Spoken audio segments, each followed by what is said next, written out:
Well, hello. Uh, as you know, we didn't have in-person church Sunday.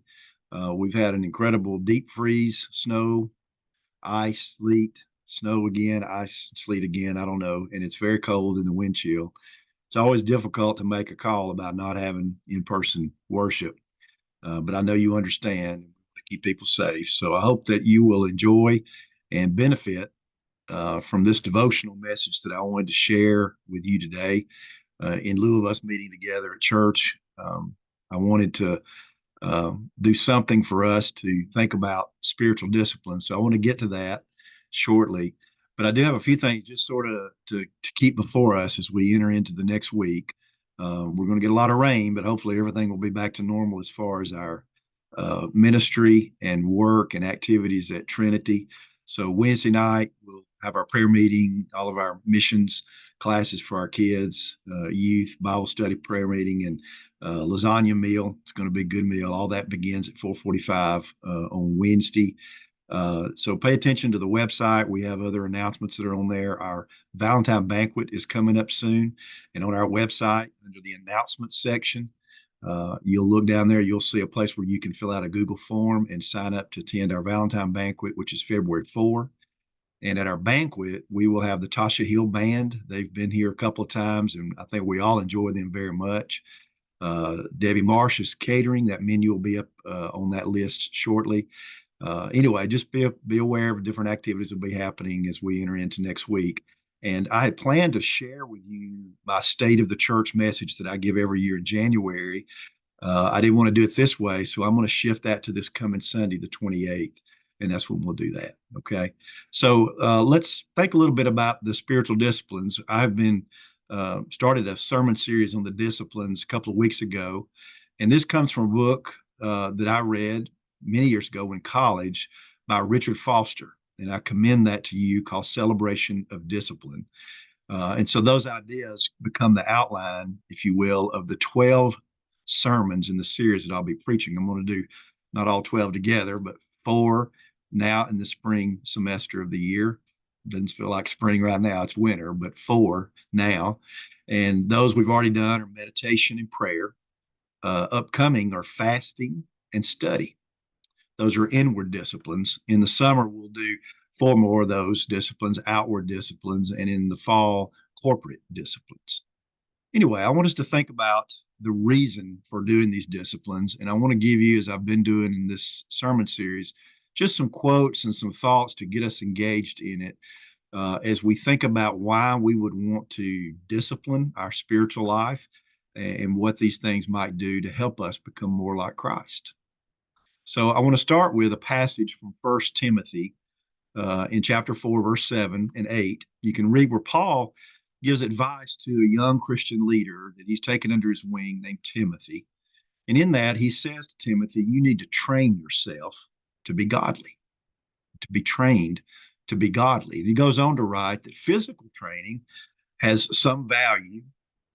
Paul wrote a lot about sports and about athletes of his day and time. Physical training is a good thing for our bodies. It has value, but he says godliness has value in all areas of our lives, for all things. It holds promise for the present life, and it holds promise for the future, the life to come. So these are some of the things that I wanted you to think about as you think about sort of the purpose of these disciplines. I've sort of taken it from the idea of turning your eyes upon Jesus.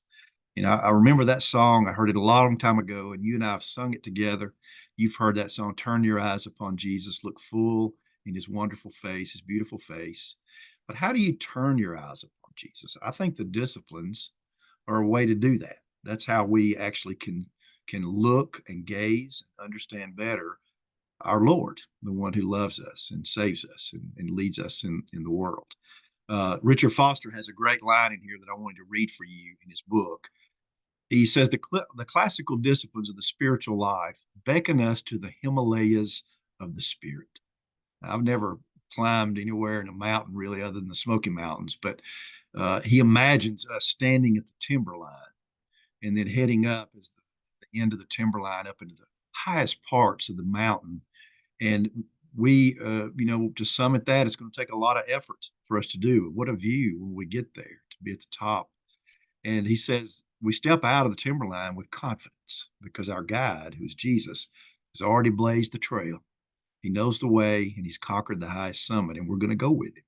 I think that's a wonderful thought. And John Wesley said, these are just a couple more quotes for you. The soul and the body make a person, the spirit and discipline make a disciple.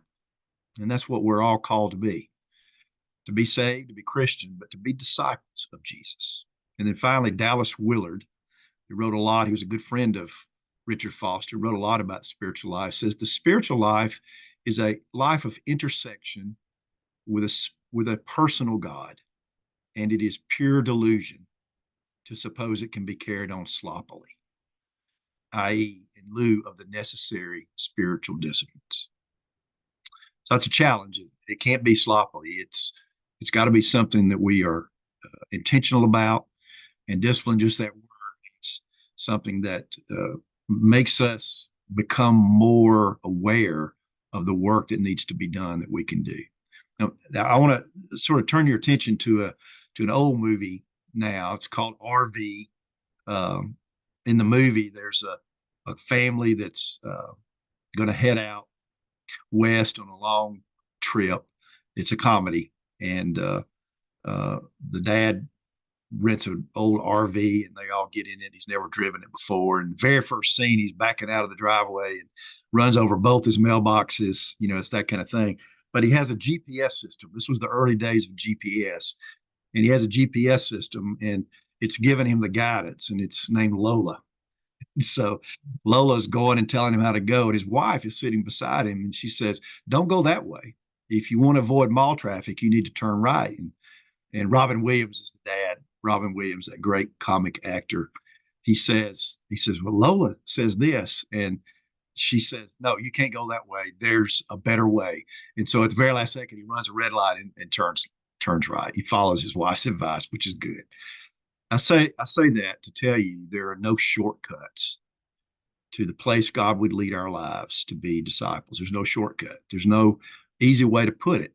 There is, in fact, a call for us to be disciplined, to be intentional, to take time, to make effort. If we want to follow Christ and not only take the mindset of Jesus, but we want to be like Jesus, we want others to see Jesus in our lives, it takes effort. There's no shortcut to it. In 2017, Command Sergeant Major Shelton Williamson gave a speech at the Army College, and I read this about what he said about the Army, and he said this: over the course of the Army's then 237-year history, it's been proven time and again that discipline is the difference between winning and losing, between average and exceptional. Apply that to our Christian life. Being a Christian, being a disciple on that path to being a disciple is not a passive activity. It doesn't just happen for us. We have to make some effort for it to occur, for us to become all that God dreams we could become. Think about maybe like this. This past summer, my neighbor was having some work done for running some lines for his house, I think an internet company or something like that. And while that was happening, we were inside streaming something on TV, and all of a sudden the internet went out at our house. Everything stopped. So I went outside where the guys were trenching the line near my property line. You may guess what happened. They cut in two that wire that was leading from the connecting point into our house to provide us with internet. It's hard these days to get along without internet. It's the way I'm streaming this right now. And so I want you to think about the spiritual life is something that we do. These disciplines are like the wires that we can help lay to connect us to the power of the gospel. They don't have power in themselves. It's just the stuff we lay down. It's the stuff that connects us more closely where the real power comes, and that comes from Jesus. So I wanted to give you that challenge to think about taking these things seriously and trying these in your own life in some form or fashion. I think about some reasons for me, and maybe they're helpful for you too. For one, it aligns my heart with Jesus. My heart needs aligning quite a bit. I don't know about you. I wish I thought better, acted better, said things better, but I don't. And I need help. And I know in my own life I'm not strong enough. One of the things that I do in the mornings is my own little devotional time, reading scripture and praying. But I've been reviewing some old journals that I recorded back when I was in seminary and college. And it's interesting how much I was writing back then about how much I needed the help of the Lord to do whatever it is and to become whatever it is God wanted for my life. So I think part of this is just recognizing we need help to be Christ-like. And for me, and maybe for you, I need help to be the kind of person that my family, my church, my friends will be proud of. The person that I say that I want to be. I need help to do that. We don't naturally grow in our faith on our own. It's not something that just sort of happens by accident. We didn't do anything to save ourselves, to secure our salvation. God did that through Jesus once and for all. But there are things we can do to connect better to the God of our salvation. So we make this effort to align with God. And remember, God is the source of all good things, including good people, his people. Jesus said in John 10:10, the thief comes only to steal, kill, and destroy. I came that they may have life and have it abundantly. These disciplines help us align our lives with the Lord in a way that he can give us and provide us that abundant life. You know, God gives us the opportunity to participate with him in what God is doing in the world. We partner with God on mission, for example. He's invited us to be partners with him. But we also have a partnership in the shaping of our own souls. And he's invited us to be a part of that too, which I think is a wonderful gift God does. Now, I mentioned to you when I think about the disciplines, I mentioned to them sort of like the soul of our lives, like a fertile field that's been prepared, plowed, and ready for the seed. And Jesus is the great sower, sowing the seed of the gospel in our lives. And we're doing our part. If you were there at that first sermon, January 7, I had an old black and white picture of some guy, some kid in Alabama plowing behind a mule. And I said, that's a picture of me. Well, you know, it wasn't. It was an older picture. I'm not that old. But what I didn't tell you was what started me thinking along those lines was reflecting about when I was in high school at Oaks Bluff. We took a year of FFA, Future Farmers of America, FFA. Some of you remember that. And at one point, Mr. Millender, our FFA teacher, challenged us all to do a project, and that was to grow a garden. And we did that. We had to plan out our do all this work. And one of the things was, how big was your garden going to be? And what all would it take then to have that much of a garden? How much seed would you need? Fertilizer? How much, whatever. And so everybody went around the room and said an eighth of an acre. That was the lowest amount you could do. So how much were you going to plow and prepare and plant? An eighth of an acre. So everybody was just doing the minimum, eighth of an acre. They came around to me, and I fully intended to say an eighth of an acre. What I said instead was an acre. I left off the eighth part. So I said an acre. And I remember this day, everybody in class turning and looking at me and thinking, wow. I'll be honest with you, it took me about a week before I finally went to Mr. Millender and said, sir, there is no way I'm going to be able to do an acre. I really meant to say an eighth of an acre. He was a very kind man, actually a Methodist bivocational preacher. And so I went back to my eighth of an acre.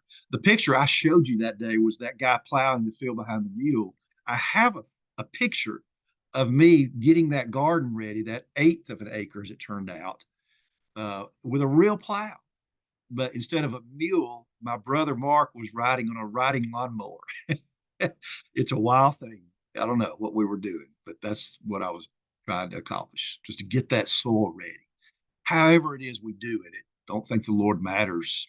It doesn't matter a lot to the Lord, but Jesus is a great sower. He wants to sow the gospel into our lives. He wants us to be like him. He wants to be our helper in that. He's invited us to be partners. And our role is to help prepare the ground of our soul so that we can become all that he wants us to do. This is our side of the soul work of becoming a disciple of Jesus. And then I think just another aspect to consider is that for me, the disciplines slow me down. And I need some slowing down in my life. It's hard work. It's hard work when you're fidgeting and constantly your mind is running and racing, and there's so many things to be done. It's hard when we're fidgeting like that, spiritually, emotionally, mentally. When we're fidgeting like that, it's hard to get things done well. Oftentimes, people will tell us if you want to accomplish some goal, break it down into chunks and focus on the chunks that you feel are most important. Because if you're trying to do everything, churches can be like that. If you're trying to be everything to everybody, you really can't do well on any of those things because you're too diluted in your focus. And so I think slowing me down is one of the things. When we're fidgety, it's hard to do that. Think about a first haircut for a child. Our grandchild just got his first haircut. It's hard to cut hair when a kid's doing all this kind of stuff. Or giving someone medicine. Did your mom or dad ever give you medicine when you were little? And you knew it was not going to taste good. It was tasted like medicine, right? It was awful. And you had to hold your nose or you had to get held in and just sort of get that in your mouth. uh, or something like, or if you skinned your knee back in the day, they put mercurochrome on it or some kind of thing. And it stung at first, and you just knew it was going to happen, and so you want to move that leg around. Well, our dog Pelham, I've mentioned him a lot to you, a dear part of our family. He has an eye issue where he gets an allergy or something in this eye, and we had to put medication in his eye. It's just an ointment. I wish it was a drop. It's an ointment you have to actually rub into his eye. And I cannot tell you how difficult that is. He does not want anybody to mess with his eye. And so we're holding him down in order for him to do this. This is the reason God understands this about us. And God says something we try to practice every worship time: be still and know that I'm God. These disciplines still us, they focus us, they give us the opportunity to become more ready for the work that God would do in our hearts and our souls. So I want to close with some ideas. I'm trying to give some practical ideas each of these messages. Here's just some general ideas. One is to read this book, Celebration of Discipline. It's dated. It's published in the 70s, but republished in 2018. Still, you may find it a little dated, but the concepts are still very relevant to us, and I think it's worth your read. And then second, you might consider looking closely and studying the life of a personality in the Bible. Pick somebody and just study all the passages in the Bible about that person, trying to look at it with the lens of how did they grow in their faith? What were things they did? What were things that God used? How did they grow in their faith? I think that might help us a little bit. And then I hope you're listening to these sermons and paying attention and writing notes. And I've tried to offer some things that are different, maybe, than what you and I typically think of in these disciplines. So I encourage you to try something new. We talked about prayer, a visual prayer instead of using words. Talk about different ways of praying and meditation. We talked about some ways to focus and to think more deeply about things. And try, so I would invite you to try something new. Um, One of the next ones I'm going to do is fasting. Fasting is a discipline. And so these things will stretch us a little bit. And I hope that you'll take up that challenge to be stretched, to experiment with your own spiritual soul work. And the next, I would invite you to find some way to set up some accountability for this. Now, nobody's checking your work. You're not turning anything in to the church and not getting a grade on it. But still, it's fine. It's good to find a partner, not a partner in crime, but a partner in soul work. And that partner could be someone at church, a friend, a spouse, family member. Find a partner in soul work and talk a little bit about what you're doing, what you're planning to do, hoping to do, and have them praying for you and supporting you in that. I think that makes a big difference for us. And then I would say also listen to the longing of your soul. Your soul will tell you how it's thirsty, how it's hungry, and how it wants to be shaped and fed. There's a famous passage from St. Augustine from so many years ago in his book Confessions. He says this: "You, God, have made us for yourself, and our heart is restless until it rests in you." Pay attention to the restlessness of your own soul and that hunger and that thirsting, and that will probably guide you a little bit about what your soul is saying, I need to become the person that God wants me to be. Psalm 42:1 is a favorite of mine, and I can picture it, in a forest scene somewhere. It says, "As a deer longs for flowing streams, so my soul longs for you, God." The King James Version, I think, says, "As the deer pants for streams of water, so my soul pants for you, my God." If you have a pet that's been outside and come in, they're real thirsty, they're panting, they've got to have some water. And I think our soul is that too. I saw a little sign somewhere recently, and it said, "No God, no God, no peace." But then it had a play on that sound of the word no. There's another word, no, sounds exactly the same, but it's spelled K-N-O-W. No, no in our heart, no in our minds, no in our souls. And it says, "No God, no peace." This is what Foster says. The primary requirement for practicing the disciplines is a longing for God. So think about where you're longing for God now, what your soul is thirsting for, how your soul is hungry. Remember, by your side is Jesus himself. He is our great friend, and he's full of grace. We don't get graded on this stuff. If we fail, we fall, we get off track, he is right beside us to pick us up, to bless us. These are not to become legalistic things that tie us down or add more burdens to us. In fact, he said, "Take upon my yoke upon you. I'll be right there pulling beside you. My burden is light. It's easy." And really, it becomes a joy when we become more like Christ and get to know him better. I love that. I love that phrasing of Richard Foster, the Himalayas of the Spirit. Thinking about longing for the heights of where God would bring us in our spiritual experience with him. He says, "Now we stand at the timberline, but if we make that journey up the mountain, we don't go alone. Our friend Jesus, our great friend, who's already been to the summit and knows the way, he is with us. If you try this, try that, these disciplines, and at first you don't succeed, remember that little adage, try again. Don't give up. Keep at it. Your good friend, our great friend, is right by your side." I'll close with this little verse from that hymn, "Turn Your Eyes Upon Jesus." It says, "Oh soul, are you weary and troubled? No light in the darkness you see? There's light for a look at the Savior, and life more abundant and free. So turn your eyes upon Jesus. Turn your eyes upon Jesus and look full in his wonderful face." May God bless you on this Lord's Day or whenever you're watching this. And I look forward for us gathering again in our wonderful sanctuary and online at Trinity. Have a good day.